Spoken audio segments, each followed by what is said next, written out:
So first tonight, the Chesterfield parents who murdered their 10-month-old baby just weeks after being placed back in their care have been jailed for a total of 56 years. Finley Boden suffered 130 injuries in the lead-up to his death on Christmas Day in 2020. Stephen Boden and Shannon Marsden were found guilty of murder last month. Detectives involved in the case described it as an incomprehensible crime. Amelia Beckett has this report from Derby Crown Court. He was once a happy, playful baby boy. This video of Finley Boden was taken before he endured weeks of pain and suffering at the hands of the very people supposed to protect him. For at least 13 days, his parents, Stephen Boden and Shannon Marsden, subjected him to a campaign of physical and mental abuse.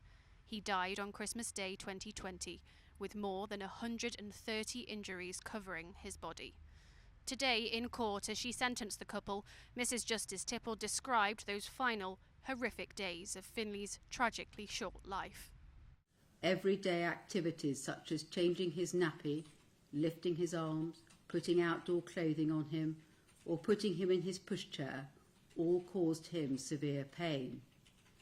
The pain in his fractured pelvis and thigh bone could only have been alleviated by morphine and immobilising his body. But could Finley have been saved from this cruel fate? Shortly after being born, he was removed from his parents' home in Chesterfield because of the couple's drug use, filthy living conditions and risk of domestic violence.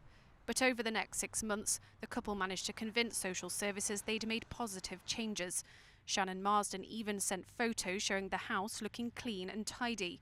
And in October, a family court ruled Finley should be returned to his parents.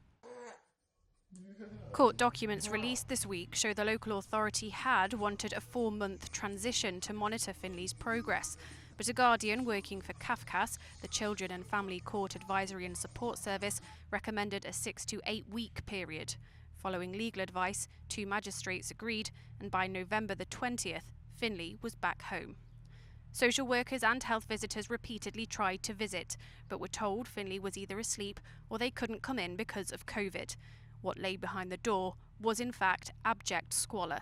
Dirty nappies, soiled bedsheets, rancid baby milk bottles and drugs paraphernalia. In court today, impact statements from relatives were read out, in which they described Shannon Marsden and Stephen Boden as monsters. I cannot comprehend how the parents of a harmless, defenceless, beautiful little baby could harm him in such a callous way, they read. Although we will never forget Finley, I promise you we will forget you both. I can only describe you as monsters for what you have done. They knew that they were responsible for those injuries, and instead of doing the right thing and taking Finley to get urgent medical care, they took him shopping in Chesterfield town centre as though nothing were wrong. CAFCAS has since said it is not possible to say whether a longer transition plan would have prevented Finley's death, and that no one could have predicted from what was known at the time that his parents were capable of such cruelty. As they were read their sentences today, Shannon Marsden and Stephen Boden showed no remorse for the heinous acts for which they have committed. They will now spend the years they so brutally took from Finley behind bars. Well, this case has drawn many questions as to whether any opportunities were missed. Today, the court heard the horrific facts of what Shannon Marsden and Stephen Boden did to their son. But as you heard in my report, there were concerns about Finley's safety from the moment he was born. The involvement of social services means Derbyshire County Council has now launched a safeguarding review, and the local MP is calling for an in-depth investigation. Finley's parents consistently lied and deceived social services to ensure no one knew what was happening to Finley. This review will seek to see if any opportunities were missed to see through those despicable lies in a bid to stop this from ever happening to anyone else.